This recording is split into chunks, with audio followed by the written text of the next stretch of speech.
A running joke, especially online, is to call the white flag the French flag because the French always surrender. Despite being funny, this is not only unfair, but also untrue. Throughout its history, France was one of the biggest military powers in Europe and the world. And one of the moments in which this was most evident was when, through the leadership of Napoleon Bonaparte, France subjugated most of Europe. This video isn't about the history of Napoleon and his rise from a regular army officer to Emperor of France and Europe, although that's a great story, and if you want, I can do a video about his life. It also isn't about how he managed to conquer and subjugate most of Europe, although I'll mention some details about it. This video is about the possibility of Napoleon never having been defeated. Not as many people usually imagine this, going off the idea of what if Napoleon won the Battle of Waterloo. I think that by that time, his power was too weakened as it was, and it wouldn't have been a victory at Waterloo which would have stopped his demise. No, it would have had to happen slightly earlier. So I won't go as far as to say he would have been able to successfully invade and conquer Russia and then Great Britain. But what if, after the failed invasion of Russia, Napoleon had been able to negotiate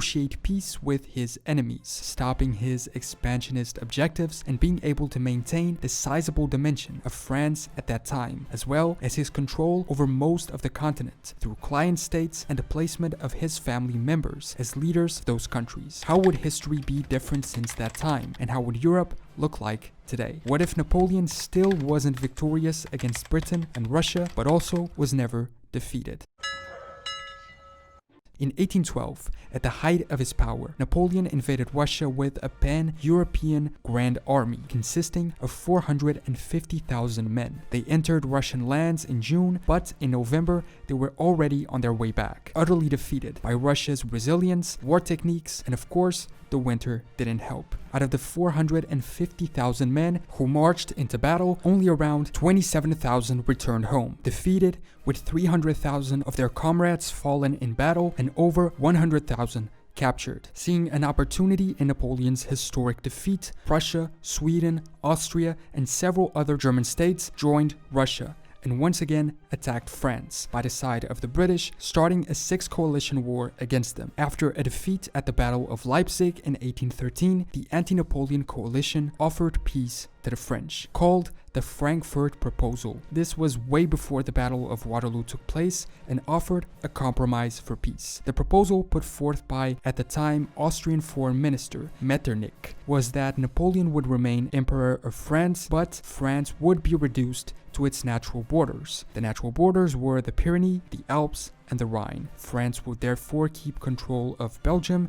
Savoy, and the Rhineland, while giving up other conquests including all of Spain, Poland, and the Netherlands, most of Italy and Germany as well. So here is where we can enter our hypothetical idea. What if instead of losing this sixth coalition war, Napoleon had won it? What if after returning defeated from Russia, Napoleon had successfully regrouped his army into an even greater force and been able to fend off the advances of its European enemies? Perhaps the Battle of Leipzig would have been different, with Napoleon emerging victorious and himself putting forth a different Frankfurt proposal in which he would agree to stop expanding any further and sign for peace in exchange for maintaining all of France's current lands and client states. This would be highly unlikely. Even if Napoleon had been successful against this new coalition, there aren't many reasons why they would agree to peace. Napoleon's strength was already wavering as it was, and his and consequently France's demise seemed inevitable. But what if the coalition had agreed to peace on Napoleon's terms? And what if this peace had lasted? How would history have changed since this moment in 1813? There would be some immediate effects. Let's separate them in three: territory, ideals, and international impact. First, territorially. With Napoleon's empire not falling apart, a lot of things would have gone different in Europe's geopolitical map. There would be the question of Portugal, which Napoleon effectively failed to invade 3 times. However, Portugal wasn't exactly winning the war, with its royal family and ruling class having had to flee into exile in Brazil, and the only resistance against French rule being small Portuguese forces, aided by British allies who had sailed there to help them. Two things could happen. Either Portugal would be granted its European territory back, or it would be granted to Napoleon in the peace treaty, thus stopping the royal family from returning. In this second case, either Portugal would have disappeared, with the Portuguese royalty choosing Brazil as their new main kingdom, or they would have maintained the title of Portuguese kings, but whose main capital territory had become Brazil. And so, therefore, Brazil would have never had their independence, because they would already be independent, just with a different name, the colonizers, Portugal. Prussia would have never recovered its former borders, nor acquired part of Poland, Saxony, Rhineland, and Westphalia in the Congress of Vienna, which in real history followed Napoleon's defeat at Waterloo and reorganized Europe. Prussia would therefore not have become one of Europe's greatest powers and failed to unify Germany into one state, since half of it was still under French rule. Rhineland and Westphalia were particularly important because of their industrial development. Prussia and then Germany was a strong industrial power, in part because of this. Failing to acquire these other Germanic lands, it's unlikely Prussia would have been able to pave the way for German unification. Perhaps they would still form a North German confederation, but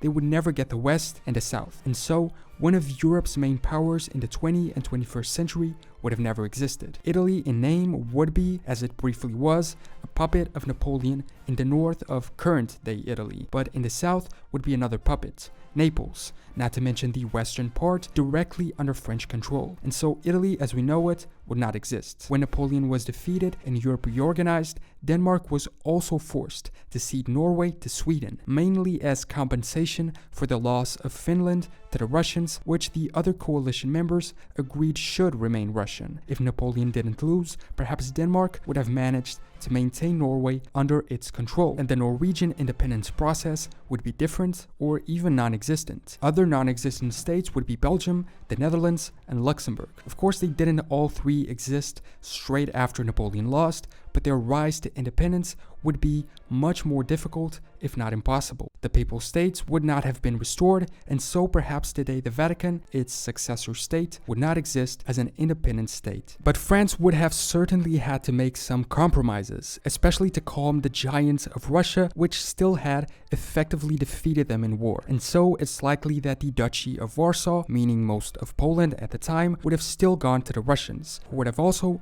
been able to keep Finland. Britain would perhaps have kept the French colonies they had conquered in North America, which were in reality partly restored at the end of the Napoleonic Wars. In this case, maybe that restoration would not have happened as compensation for Britain accepting French dominance over Western continental Europe. This would leave France incredibly powerful in Europe, but without a colonial presence in America. According to this map, in 1812, France still held domains in Africa and Asia directly and indirectly through their control of Spain and therefore its colonies as well. I think the sale of Louisiana shows Napoleon didn't really care about colonialism, at least in America. So I think it's acceptable to think that he would trade France's remaining colonies there in exchange for Britain's signature on a peace deal that assured the status quo in Europe, maybe throwing in their domains in India and Indonesia as well. We obviously can't assume that in this hypothetical scenario everything would have just stayed the same forever, so maybe independence movements would have arisen in these French-occupied places and be successful against them, effectively being able to eventually establish a united Germany, a united Italy, and a free Netherlands, for instance. Then, in second place, what would the consequences be in terms of ideals? Napoleon's ideas would have proliferated even more across Europe, most of which, at least in its western part, was directly or indirectly under one single ruler, him. In most European countries, subjugation in the French Empire brought with it many liberal features of the French Revolution, including due process in court, abolition of serfdom, the creation of a system of schools and universities. He also preached religious tolerance, especially towards Islam and Judaism. In fact, on invading Egypt when he was still a general, Napoleon is said to have been impressed with the local faith. In a letter, he wrote, "I hope that the time is not far off when I will be able to unite all of the wise and educated men from all countries and establish a uniform regime based on the principles of this religion. But he did not embody and would therefore not spread one key aspect of the French Revolution: democracy. Napoleon began as an officer in the revolution, but through his military and political rise, he turned into effectively a king, an emperor, and a dictator. Rising to power, he overthrew the Directory, which was essentially kind of a republic, to establish a regime where he was the first consul, effectively a king. But here's the thing, Napoleon's defeat sort of brought back temporarily European absolutism. So would the change in that regard be that big? And even today, we have so much influence of Napoleon's reforms that it leads us to believe that maybe if he had stayed in power in that aspect, the change wouldn't be so big. However, Bonaparte also closed down a lot of newspapers in France and imposed severe restrictions on the information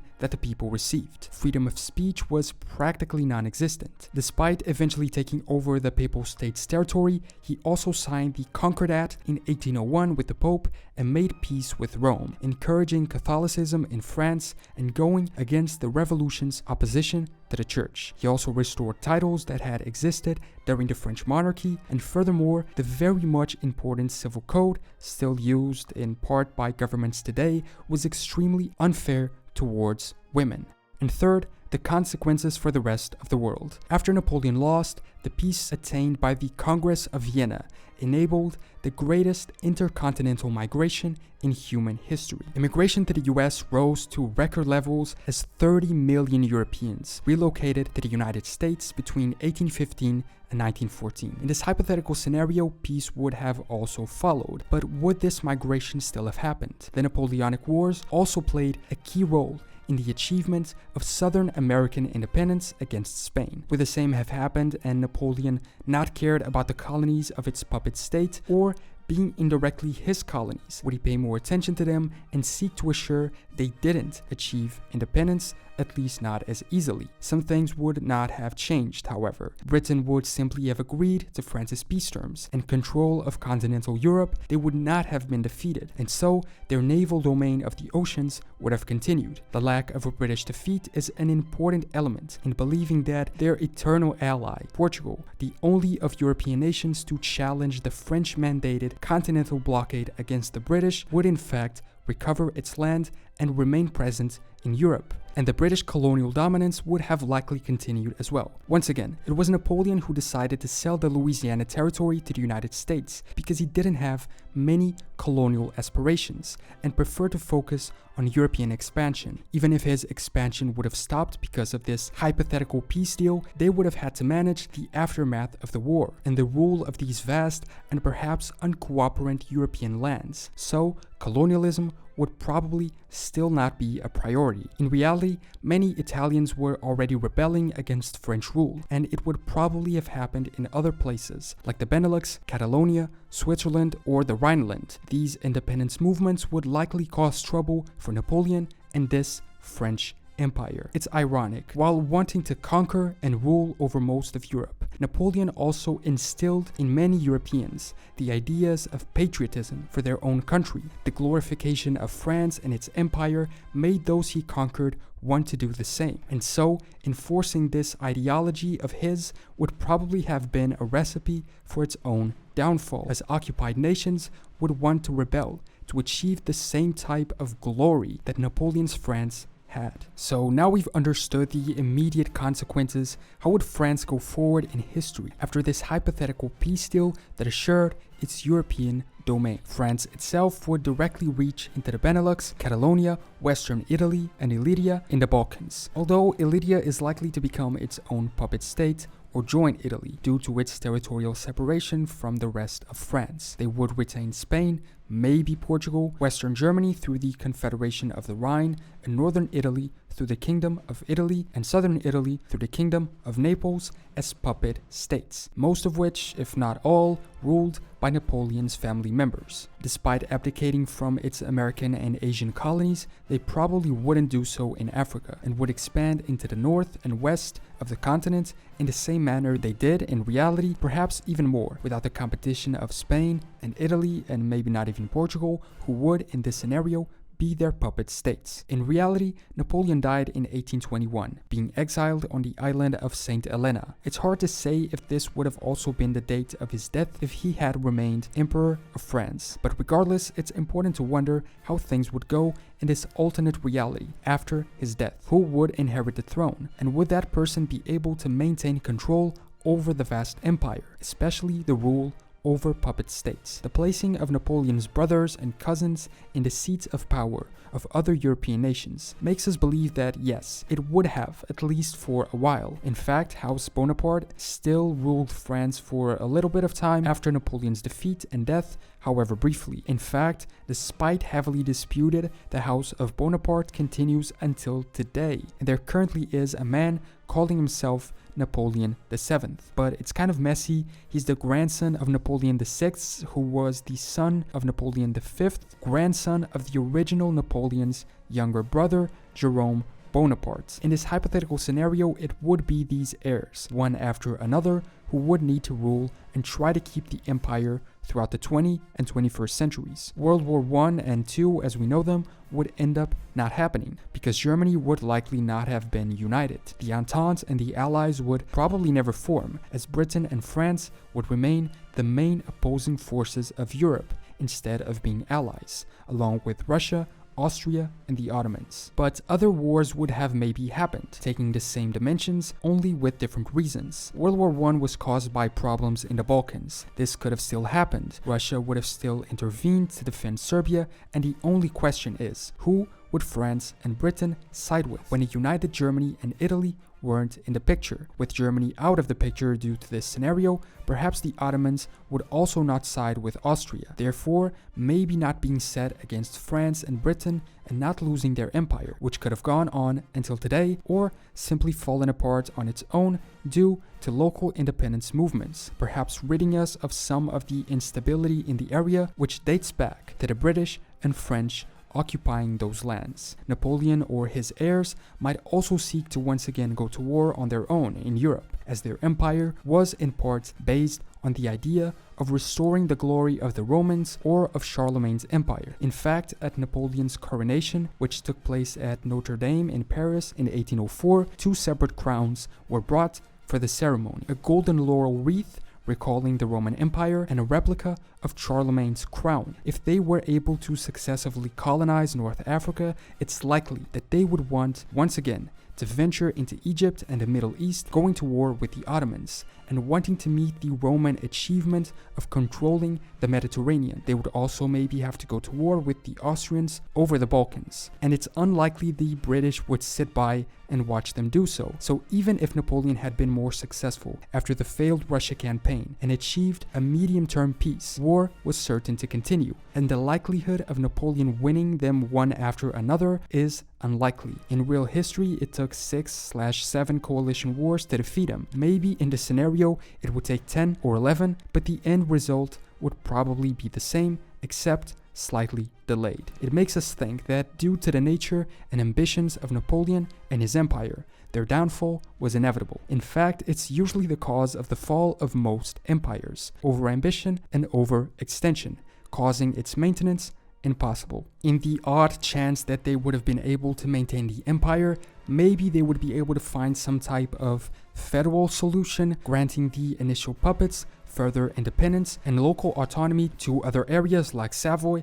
Catalonia, and the Benelux, effectively forming a federal state similar to what we have today as the European Union, which isn't federal, but you know what I mean. In fact, some say the European Union is the successor of Napoleon's empire in terms of an idealized, united Europe, just like Charlemagne's empire or that of the Romans. I don't agree with that. I think the EU is so much more and so much better, providing a union in which countries maintain their own identity. But it's interesting to see that had Napoleon not been defeated at that time, the outcome today would probably be the same or very similar version of our reality. Either he would have lost later on and everything would happen as it did, just slightly later, or his empire would eventually have transitioned into a federalized type union, which only goes to show that even having been fully defeated, the legacy of Napoleon sort of continues in Europe today. But of course, this is all hypothetical and just me wondering and thinking about what could have happened. So that was an overview of the hypothetical scenario